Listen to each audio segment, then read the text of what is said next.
Welcome to the Daniel Show! Remember the last episode where we talked about poop and how all disease start in the gut? Well, I hope that poopery smell thing was a lifesaver, because it is for me, and it obviously will be for you. So, in this episode, we're going to get into why all disease start in the gut. Now, why do they all start in the gut? We're also going to get into how to make this ultimate probiotic drink that's going to help you have a healthy gut. Now, there's literally a battle going on in your gut right now. Who's winning depends on what you eat. Literally, what you eat shapes who you are.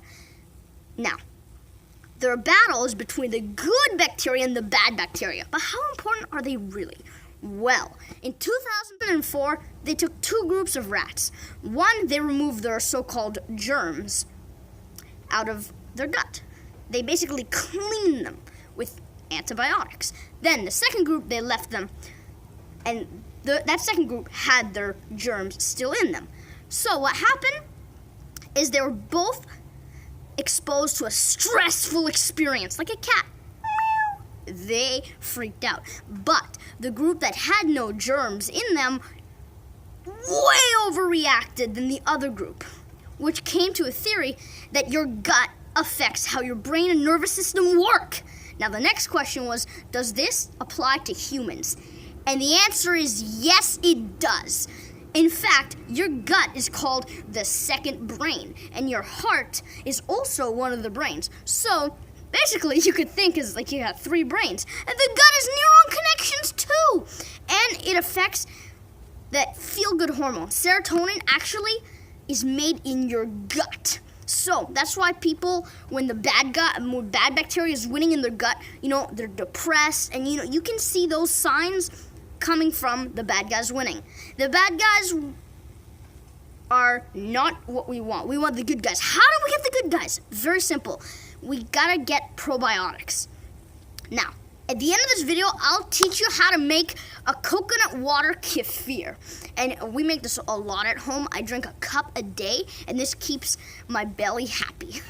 And here is another very important thing that not many people talk about. You also need prebiotics. There's probiotics and prebiotics. Prebiotics are the food. There are two types of prebiotics. Now, fructooligosaccharides is a fiber. That's one of the prebiotics. So you gotta get fiber into your diet because that feeds the probiotics. Honestly, that's why fruits and vegetables are so good. If you're you can think of those little warriors in your gut have no food, how are they gonna stay strong? How are they gonna win? They'll be weak, right? But if you give them food, they become strong and they can multiply. So you gotta give it food, and it also depends. If you got a healthy gut flora and you have all the good probiotics, you got to get prebiotics, fiber into your diet. If you're taking antibiotics, I recommend you get probiotics into your diet ASAP. Those are very, very important.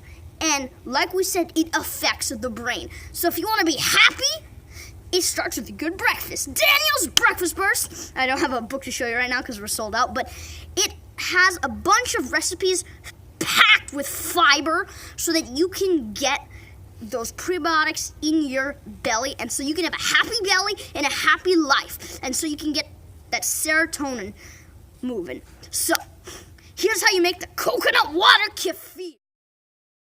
Here's how you make it. You take a packet of the probiotics, or you just use probiotic capsules. You get your coconut water in there, and here's the thing. These probiotics love sugar. They eat the sugar. So it becomes sour. But they thrive. They grow even bigger. So you get, with a little bit of probiotics, they multiply into billions. So you get way more. You get more bang for your buck. But you also get what you need. Honestly, these little probiotic capsules you take, they're nothing compared to this drink. So how do you make it? You pour the packet in, you cover it with a cloth so it's air out and it can breathe, right? And also you gotta cover it with a cloth. That way flies don't come in. You don't want to drink flies. It's not good. So add that in, cover it with a cloth, and then what you do, sit it there for 24 hours. Next day you have your coconut water kefir, and it is good. It's slightly sour, but I got used to it. I like it. Start applying it, add it into smoothies, and it is gonna keep your gut flourishing. See you next week's episode.